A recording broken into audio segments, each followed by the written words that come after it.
reverence is very important. Have you ever had to stand up for your faith and defend your beliefs? I don't think I have, because a lot of the times I'm surrounded by a lot of either Christian or Catholic people, and I'm surrounded by a lot of homeschoolers too, just because that's the sort of the circles my mom has sort of chosen to put me in, and that's sort of when you're homeschooled, you kind of just like, you kind of get to pick who you associate yourself with. And so I'd say even I'm 17 now, I haven't really had moments where I had to sort of like battle for my faith, but I could see in the future going off to college and going off to places where you can't really pick your surroundings and where people are there who aren't the same faith as you, who maybe don't have any faith at all. I could see in the future that that would be maybe sort of things that I need to work on or things that I might have to deal with, but right now, not really. And then, do you think that maybe something that would come into play as you're starting to pick your own route with Meals on Wheels, that might be an opportunity for you? Yeah, I think definitely just sort of to talk to the older folks and just say, you know, like, and maybe even just ask that, like, to pray for them if they like need to sort of maybe if they're going through any hard times, or maybe if they're, a lot of times we go to the old folks and sometimes they have sort of health issues or things like that. So I feel like definitely, yeah, I could like sort of extend a hand and just say, like, you know, I don't know what you believe in, but in my faith, like, I could pray for you and I could sort of help you or sort of intervene of some sort. So yeah, I could definitely see how that I could use that in that sort of situation. Great. Okay. Do you have a spiritual role model? Well, at home or at church or around the community? Well, one of my friends, her name's Rose. Her mom is she's like a really good. She's really into her faith. She goes to like daily mass, and she does all these wonderful things. And her name's Miss Teresa, and she's always been an important role model to me. Because when I was younger, I was into my faith, but maybe not as much as I am now. But I would go over to my friend's house, and her mom would be gone. And it'd be really early in the morning. I'd be like, oh, where's your mom at? And Rose would tell me, oh, my mom's at daily mass, or oh, my mom's praying, or oh, my mom's at adoration, which is sort of like where you pray for like an hour straight. And she'd always like be off someplace. And whenever we'd go to her house in the evening at 6, we'd pray the rosary every single day. And I was like, Rose, is this like a normal thing? And she's like, oh yeah, we pray the rosary like, every single day. And I think like her mom just sort of showed me what like actually being in your faith is, and being like really committed to it and really like 100% into it. And so I think Miss Teresa has always been a role model for me, because sometimes she's hard to deal with, but you know one thing about Miss Teresa is that she's like really into her faith, and like if you were to associate one word with Miss Teresa, you'd be like, oh, like she's really religious. And so I think she's always been a role model for me to one day sort of be that type of person.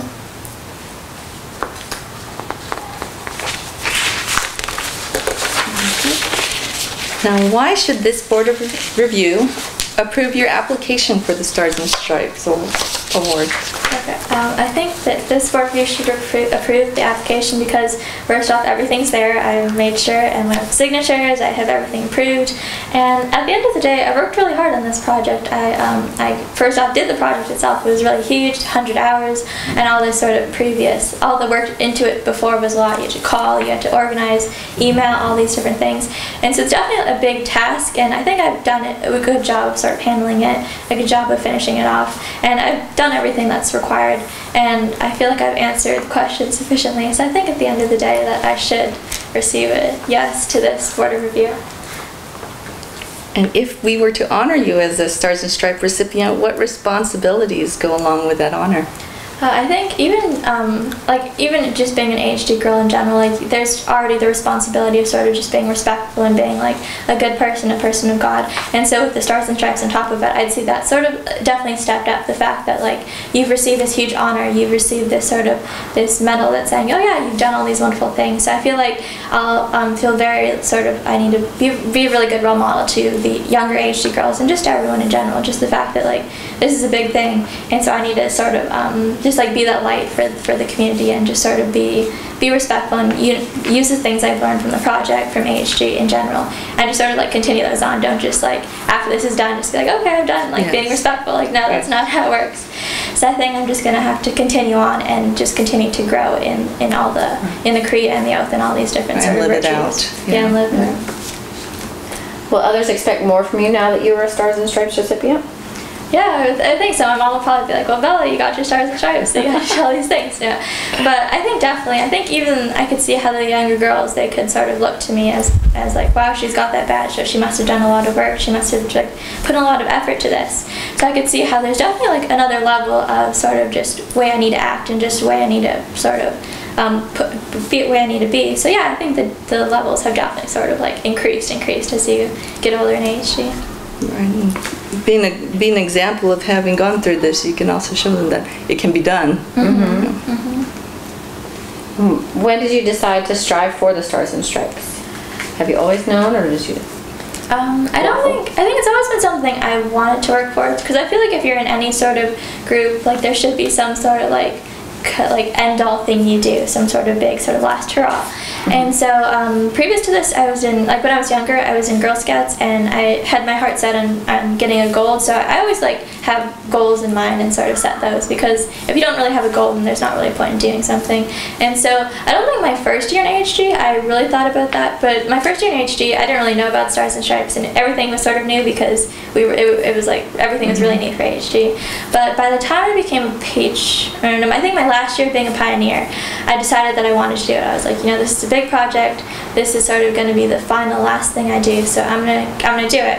And so I started working on it, I think the summer after my pioneer year, and I was really ready to. I planned to do the Rosary project, and I was like, I had my old leader, Miss Melody, signed like all these paperwork and stuff, and I went to the monastery and I talked about it. But then I don't know, I got really busy and I didn't end up doing it. Like I took a year off basically from doing the project or even thinking about it. But then this past year, I realized that you can't just leave things unfinished. You can't just like start something and then not complete it. And especially like I didn't just start it like it was just a thought. Like I'd actually gotten signatures. I'd actually gone to the monastery. I talked to them. I talked to one of the sisters there and was like, I want to do this. And I was like, Bella, like you can't just like just leave this sort of like flying loose. So I realized like this year, like no, this is the time to do it. You need to step up. You need to sort of finish things you started, because that's really important. So definitely at the start of this year, I knew I wanted to do it. I was like, I had my heart set on finishing this year with the Stars and Stripes award. So yeah, I knew I wanted to do it. It took a process, but at the end of the day, I was like, yes, I'm gonna get this award. Very good, you're determined.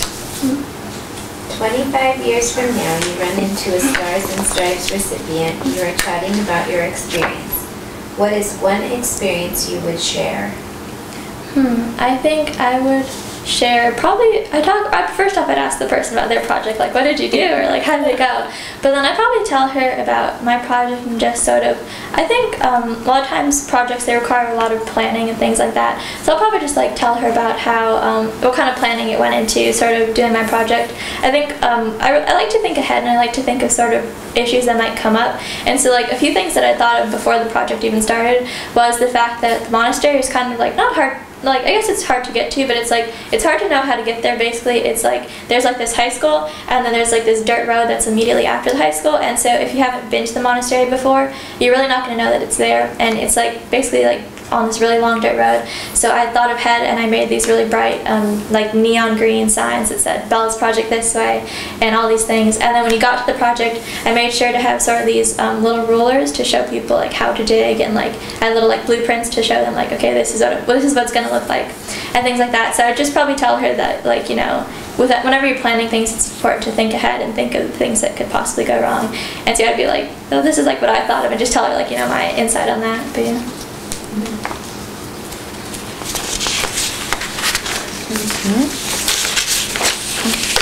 Do you hope that sometime in the future you may become an AHG volunteer? Yeah, I think that it's not even just a hope, it's something that I definitely see that's going to happen. I think AHG's been such a big part of my life that I couldn't imagine like, not really doing it anymore. And I think even if I go to college, wherever I go to, probably in the mainland, there's AHG groups there. So I feel like it's not just a hope, but it's something that I know that I'm going to want to do. And yeah, volunteer, whether I probably won't be like a head leader or anything like that, but even just like coming in to talk to the girls, or just sort of even like being maybe an assistant, or just like coming in and visiting once in a while and just talking to the girls, I could definitely see that in my future. I mean, you've seen enough of AHD where you could see where you could help out and the different things you can do. Yeah. Did you have experiences in AHD that you would not have had otherwise? Yeah, I think definitely. I think a lot of times camping trips have been, especially something that's been really like awesome for me. Especially a couple years, I think like even 2 years ago and last year, our Pioneer Patriot group was really big. There was like, I think last year there was 11 of us, and so whenever we go on camping trips, even if it was just our unit, there was a lot of girls, and so we'd always get a really big tent, and we'd all just like sleep in it together, and we just like stay up really late, like singing and like just like doing like, I don't know, like girly stuff, like talking about boys or things like that. And so that's always been something that's like special in my heart. And then even the badges that we work on and at the camping trips, they're just like things I'll remember. Like I'll remember sort of pitching up sort of this makeshift tent with one of my friends, or like having to tie knots with them, and like we'd have relay races where you'd like stand on this end and tie a knot, and then like run to the other side and tie a knot, and just all these like really fun projects that I've done. So I think camping especially is always gonna it's gonna bring back good memories and just like sort of have good thoughts about whenever I think about camping and all those good experiences. And if a younger girl asked you about AHG, what would you say? I'd say, if she's not in it already, I'd say you should really join. It's a really good program. There's definitely things to do. There's sort of, I feel like a sort of an area for everyone, whether you're sort of maybe into outdoors things, there's badges for that. If you're into maybe artistic things, there's photography and sort of like all these creative outlets. I'd say that there's definitely something out there for you. And I'd say that I think it's really good at building leadership, because a lot of times like people or kids don't have opportunities to be leaders because a lot of times parents are sort of taking that role. So I feel like if you really like, it's important that everyone has those experiences, especially because when you get older sometimes you have to have those experiences, so it's better if you have some experience before. And so I tell her definitely do it, because it's going to help you grow in maybe hopefully in your faith, but definitely in other ways too, being responsible, being a leader. And you get to work on badges that you enjoy, and you get to make friends. I think I made so many friends from AHG, and I've like kept these friendships too. A lot of my friends in AHG, they've moved away to like California or Virginia, but I still like talk to them and things like that. So I think friendship's another big thing to AHG. Why does AHG encourage a servant's heart? I think they encourage a servant's heart because that's really kind of what God wants us to do. He wants us to sort of be helpers to others and be helpers to everyone. And so that's an important virtue to have, to sort of be willing to be a servant to everyone and anyone. So I feel like they encourage it because they recognize that that's something that they want their sort of AHG girls to have, but also something that everyone should have. Like if you want to be a good person, you have to be willing to help people out and sort of not really like, don't just think about yourself, because if everyone sort of just thought about themselves, then you wouldn't really receive any help. So I think that they probably encourage that because they want their AHG girls to sort of have that way about them. So if you think about AHG, you think, wow, that girl is like, she's got a really nice heart, she's really caring, she's really generous. And so I think they probably want those two associated together. Did you enjoy the AHG program? Yeah. And what was your favorite aspect of the program? What was the least favorite? My favorite, I think there's just been so many memories of AHG that have been pretty awesome. I think a lot of times I like the badges that we do for AHG. A lot of times our leaders would let us pick, they'd let us vote on what kind of badges we pick, and of course we'd have to work on the required ones, like the gold starred ones, but like a lot of times they let us pick, so we'd like vote on like cake decorating and just like really fun badges. So I really enjoyed the badge work and just sort of learning new things. A lot of times the AHG requirements, they're kind of intense, but at the end of the day you realize that they just have them so you can learn things, and I think that's really important. So yeah, just the badge work has always been one of my favorite things. One of my least favorite things would, I don't know, that's hard. I really don't not like anything. I really enjoyed a lot of things about AHG, but if I had to pick something, I guess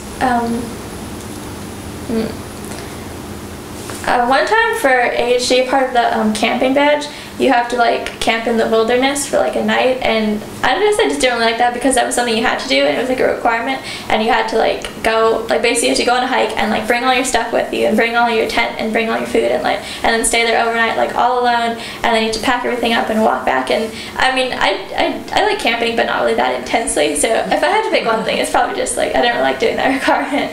But other than that, AHG's been pretty good for me overall. Good.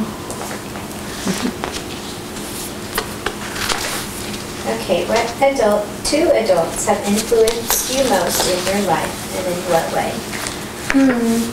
Well, I think probably two of the biggest influences in my life who've been adults are probably, of course, my mom, because she's always been there for me. She's always been someone I could count on, and I think that she makes me, she's like a good example. Like if I ever have kids, which I mean, I always think about having kids, but if I have kids, I will kind of want to be like her, because she's the kind of mom that like I can be like, oh mom, I need this help, or I can call her up and she'll like, well, sometimes she doesn't answer her phone because she's really bad at like keeping track of her phone. But she's like someone that I know that I could always call and count on. So the way that she's a mom to me, she's like a role model, because I'd want to be like a mom to my kids, the way she's like similar to her. So I think she's a big role model to me, especially because we hang out a lot, because I'm homeschooled. We spend a lot of time together, so she's always been sort of someone I want to like follow along in footsteps of. She also works out a lot, which I think like she's really like motivated to like be fit. And so she motivates me a lot of times to like go out and run or go out and swim, because she like, my mom's like, she's not old, but she's like almost 50, and so like, I think like, oh, my mom can do that, so I can do it definitely, because I'm like a lot younger than her. So she's a big role model for me. I think another big role model would probably be my unit leader, Auntie Tracy. I've known Auntie Tracy for a really long time. She's been my kind of like my teacher, because we do a lot of co-ops for homeschooling. So she's been my teacher since I was like 7, and I took a lot of classes with her. We did mathing class and science class and writing classes like that, and she's always been a big role model for me, because first off, she has a lot of kids. She's got like 7 kids, and she manages them all pretty well. Like she makes time for everyone, and she's really nice. I think a lot of times, so I think she's always been a good role model for me, because she's always been there, and she's always been sort of a good representation, like I said, kind of like a mom, like someone you want to be like. And I think another nice thing about Auntie Tracy is basically she makes it like everyone feel like they're part of like their family. Like she's so generous and kind with a lot of things that a lot of times I just feel like I'm one for kids, and she's really like nice to everyone. So I think both those sort of moms are really good influences for me and role models for me. So I think your dad said that would only run 15 minutes. Do you need to check? Can you check on that? Sure. And see if it's still running, or if he needs to do something about it? It says it's at 38 minutes right now. Okay. So we've got like, we've got 10 minutes left. Good. Okay. All right. Let's go now. We can jump into the future. Yeah. What are your future plans? Okay. Well, I definitely want to go to college. I think that college is a good step to go on. I think I'm looking at the University of Arizona, because a lot of my mom's family lives there, and my brother goes to school there, so my mom really wants me to go there. So, I mean, that's always a possibility, and she's like, I'll buy you a car if you go there, so it's like always a possibility. But other than that, I was thinking the University of Colorado, because I really enjoy going to Colorado, spending time there, and so I definitely go to college, probably one of those two, or even you maybe in Portland somewhere, because that's a really cool place to live. And when I get to college, I hope to study. I really like science. I took a marine biology class last year, and previous to that I took a biology class, and they really just sparked my interest. They were all the things I learned, they still sort of stick with me now, sort of the kingdoms and the ocean and all these different animals. It's crazy how sometimes like something you like it so much, you still like remember things that you don't even think you will remember. And so I really like marine biology class. And so at first I thought I wanted to be a marine biologist, and I was like, that'd be super cool. I get to like go out and sort of look at animals and do all these things. But I realized that marine biology kind of requires a lot of math, and you need to be really good at math. And it's not that I'm not good at math, but I think I'm just average. I don't think I'm at the level to be like a full-on marine biologist or a scientist, because a lot of like degrees like that require a lot of like science degrees require math.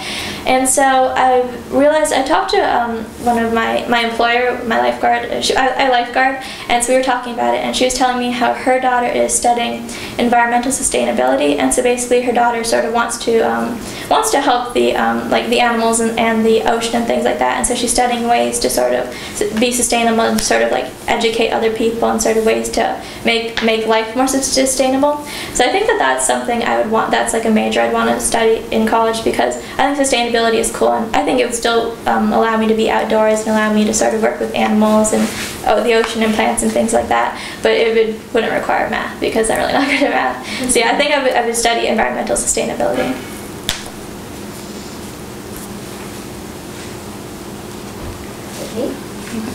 Has AHG prepared you for the future? Yeah, I think it definitely. Yeah, like I said, AHG, and one of the key components to AHG is being a leader and sort of taking charge of things, and sort of having groups and delegating to them and telling them what you want and telling them how to get there. So I think it's definitely helped with that, because like I said, a lot of times kids don't really get opportunities to be leaders, but HG has definitely given me the ability to. And I think a lot of times too, like even the Stars and Stripes, though it's like a really big project, and a lot of people and a lot of sort of like, you know, you take weeks and weeks of planning to sort of get to this end goal. And I feel like probably like, you know, in work and things like that, if you have a really big project, or if you have like a lot of people, if you're the boss of a lot of people, then you're going to need to be a leader, you're going to need to be organized, you're going to need to be all these things.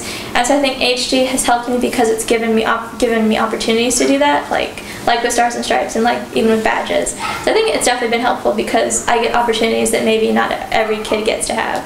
So I think that's definitely been helpful. Would you like to be involved with AHG in the future? And if yes, what would be your favorite position in AHG? I would definitely like to be involved in AHG. I think that I would just want to probably help be a leader, because like I wouldn't want to be anything like a assistant shepherd, or like anything that's like locked in just to one thing, because I feel like a leader you get to sort of just do like a bunch of different badges and just get to do a bunch of different stuff. So I think I would definitely want to be a leader. I think I'd want to be a leader for the older girls, probably the Pioneers or the Patriots, because I really enjoy being around girls who are like a little bit younger than me and just sort of giving them advice. And so I would definitely want to be if I could pick, I'd want to be a leader. I'd want to be a leader for the Pioneers and Patriots, and I just want to like make Badgerick really fun and make camping fun and make just these experiences something that they'd remember and something that they would enjoy, and just do things, basically like take all the things that I've learned and all the good memories that I got from it, and make sure that the girls that I'm leading get sort of the same opportunities and get sort of these same memorable experiences that I got to have. Good. All right. So this is the last one. Got a final wrap-up question. I will give you some little cards here. Okay. And you'll rank these AHG experiences in order of their impact on your life. So you can spread them out and then just let us know, rank them from 1 to 8. Okay. And then we'll discuss.